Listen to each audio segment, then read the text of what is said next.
So how do you talk to ChatGPT? ChatGPT released a demo the other day of a conversational assistant where they were talking to ChatGPT and it was responding instantly. Now that is not released yet. And there's a bit of confusion here because there are two different models. We've already got one that's in place. If you're on the app, this is how you access it. You're going to open up the app and then hit this little symbol here. Really confusingly, it's not this one, which you would expect for talking, it's this one, which is a symbol for listening. ChatGPT is then going to show you this little screen, it's going to load up, and then you are going to speak. You can then go ahead and speak, give it any instructions you want. ChatGPT is going to listen, and when you are ready, you're going to stop, it's going to have a think, and then it's going to respond to you.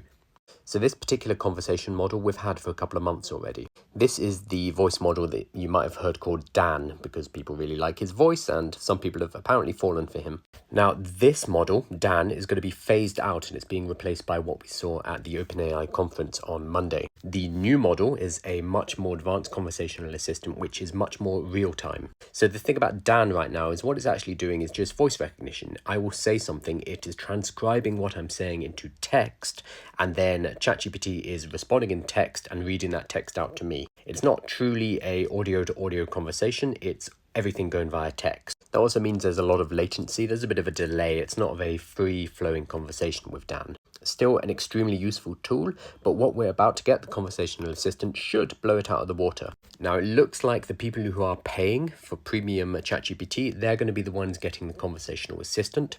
Keep an eye out because it should be released in the next couple of weeks. We don't have a confirmed date right now, but as soon as it is, I'll make sure to tell you. So make sure you're following.